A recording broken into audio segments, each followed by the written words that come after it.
Hello everyone, welcome back to the Neo-Pagan November prompt. Today I am going to be tackling fire. Now I feel like when it comes to the elements, everybody has already kind of covered the basics, so I don't want to be redundant, at least not right now, because that may change later. So when I think about fire, I think about action, I think about passion, I think about it being one of my favorite elements, just because I keep thinking about, like, you know, candle magic, which includes fire magic if you're using a natural candle as opposed to like a battery powered one. Yeah, so I tend to focus on that element quite a lot, also because I correlate fire with, like I said, passion, which is another word that can be used to describe the way that I can come off to a lot of people. I feel like that may not be, I don't know, you tell me. I feel like that may not be the case on YouTube. I try to, I wouldn't say filter myself, but not come off super aggressively, because I have been labeled as aggressive in the past with my delivery of my words. So I can definitely be fiery and passionate about a lot of things because I just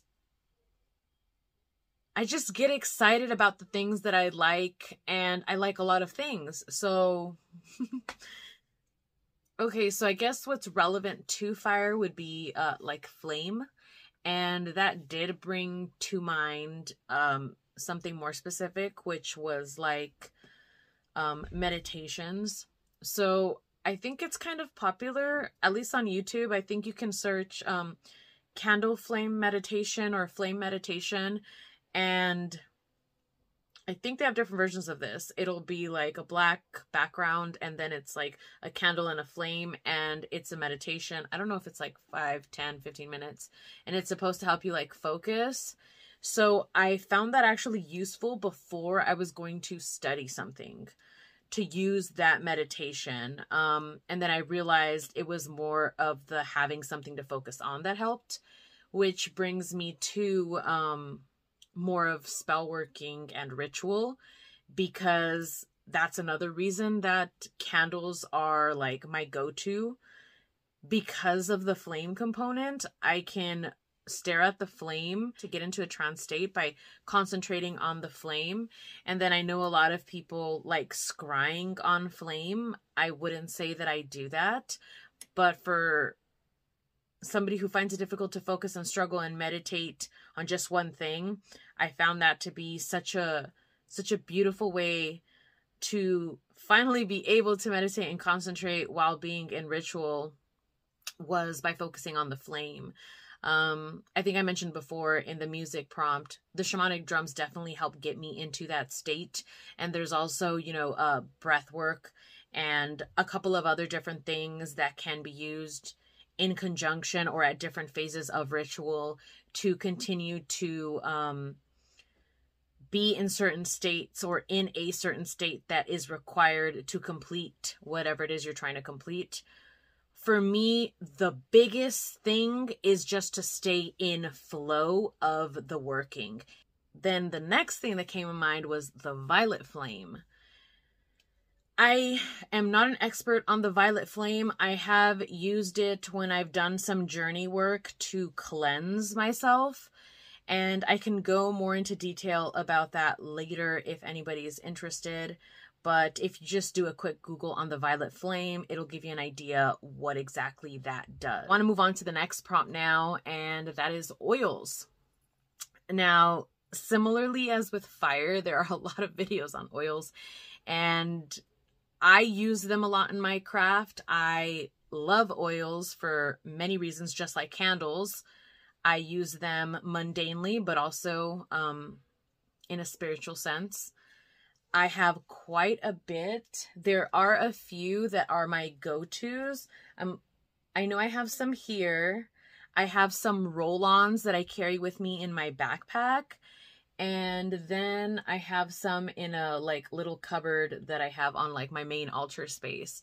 So I want to show you just like maybe a few, not all of them, because I don't want to make this video extra long since I'm also running out of space on my phone. So just give me a second. This is a combination of purchased from witchy businesses and also some that I've made myself. The first one, actually, I want to show you. Gosh, I'm a mess. Is called Trinity. This is a big one. This I purchased from Bossy Bruja. She is a witch that I found via Instagram, and she does have a YouTube channel, but she's not like regularly posting, at least not that I've noticed. I think she does like, sometimes she'll do a video a month, sometimes she'll like disappear for a while, but I love her on Instagram. I have a couple of oils from her. I'm going to show you two, but I have more than two.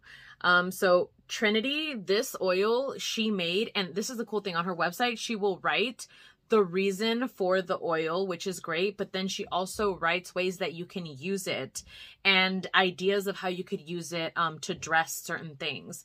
And this is great for beginners who aren't sure like what to do with these oils.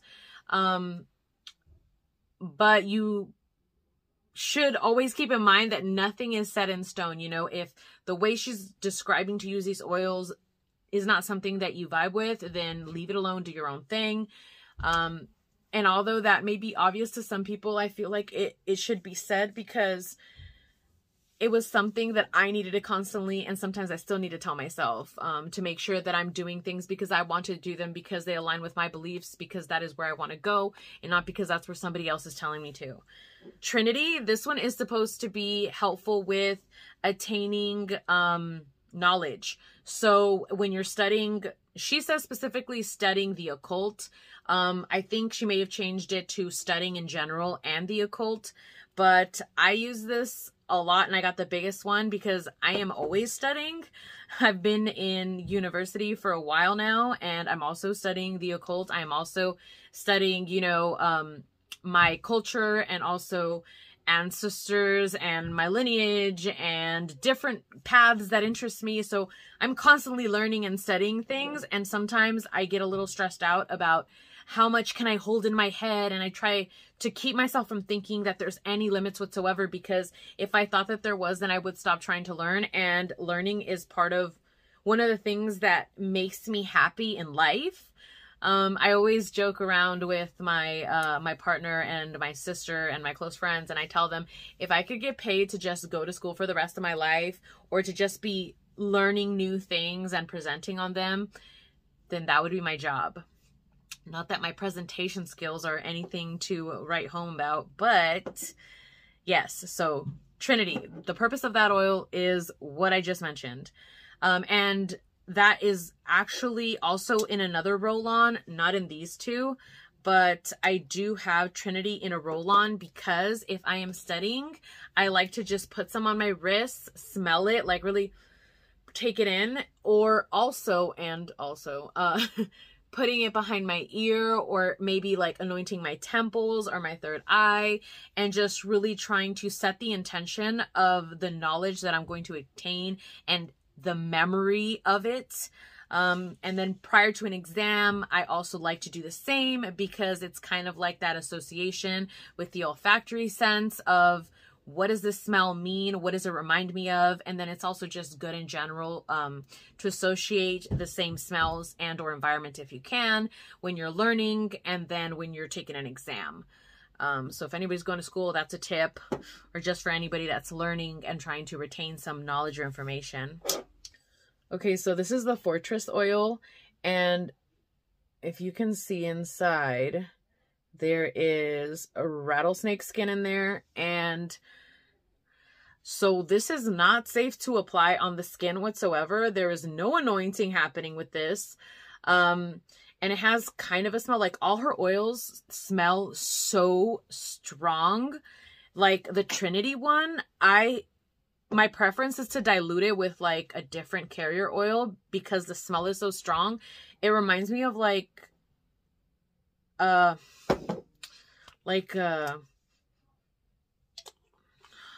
very cinnamon cross with a men's cologne, and it's not my favorite smell.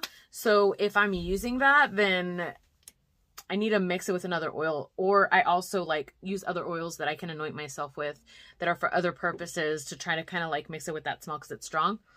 This one has a smell too. But I am very careful with this one because it, like I said, contains some ingredients that can irritate. This one, what I use it for is I will put it around spaces that I want to protect. So I have used it in the corners of my room, in the corners of my house. I have used it on and in vehicles of transportation to ensure the safety of the travelers. It has also been used around or in workings for the purpose of protection. This is one of my favorite oils. So with those oils, with her oils, they were probably one of the first oils that I purchased that were not made by me. And it was because I just really wanted to support her. She is a woman of color, and I really liked what she did for me and my practice, and I enjoy consuming her content. So I felt that it was proper for me to purchase from her, because the way that I see it is when I'm purchasing from a creator, I am kind of merging her magics with my magics. So I want to make sure it's with somebody that doesn't necessarily have to have the same belief system as me, but that I think is powerful and has similar intentions. So yeah, that's Bossy Bruja. I'll put her video linked below, and I highly suggest checking out her Instagram just because that's where she's the most active and she'll post the most, and you'll get an idea of who she really is and see if it's somebody that you also vibe with. This one is Dragon's Blood. This one is a road opener. And this one is Open Third Eye. These oils I purchased from Lady Gravedancer. If you're familiar, she is probably one of the first witchy YouTubers that I even knew about, because I've always watched YouTube, but I didn't really get into like the witchy side of YouTube until like way later on, and I found it difficult to find a whole lot of people. I think maybe because the algorithm is like heavily biased against it. And I found her, I went to like her first video and binged them all, and I really liked what she had to offer in terms of like the knowledge that she was giving us with using different herbs and having different tinctures and just showing you everything that she was doing. I thought was really nice, because I feel like sometimes people tend to gatekeep their recipes because of whatever, and I love that she was really open with it. Purchased from her store called The Binding Witches, I believe. They're really inexpensive in my opinion, and they smell good. I really like these. These I don't use on a daily basis. These I'll use sometimes when I'm burning some incense on charcoal disc. But yeah, I like these oils. And maybe I'll do like a full oil tour one day, because I have a lot of oils and I'm taking forever just to talk about the few that I decided to show. So last but not least is my roll-ons. So with the roll-on oils, like I said, these are made by me. Now, making your own oil can be super simple and so complex, it's not even funny. I think that's all I want to say about that right now, because this video is already getting long. So these are always with me. I'll pick them up and then I'll put them somewhere and say something or focus or meditate. And it really helps like to calm me if I'm in a like not very calm mood. Okay, this is the Poise. This one isn't the one that I made. This is another one of Bossy's, but I transferred it in here because it was like a bigger bottle. So Poise is something I love to carry around with me, because if I'm gonna enter a social situation or a situation that I'm feeling a little anxious about, this is like reminds me of exactly what I said and imbued that oil with. So one thing I'm gonna say is, if they're oils that I did not make, that I purchased, like this one, like the ones that I showed you previously, I think they are only going to be of the most use if you imbue them with your energy, intentions, whatever you want to call it. So when I first grab these oils, I'll give them like a smoke cleanse, and then I'll set up like a mini working for the oils only and write petitions for each oil and give it directions. Okay, I don't want to make assumptions about people's like ways of practicing, but I'm assuming that if you're creating your own oil, you're kind of doing that, right? You're speaking to the herbs or powders, crystals, any ingredients you're using, and you're basically telling them what they're going to do. At least that's how I do it. Yeah, I think that's where I'm gonna leave it for now. Fire and oils went on a little bit longer than I thought that it would, and the next prompt is power, and I kind of want to take my time with that one a little bit. So thank you for watching. I am losing the sunlight, which is why it's starting to get darker as I continue to talk. Sounds like a good time to stop the video, and I will see you tomorrow for another one.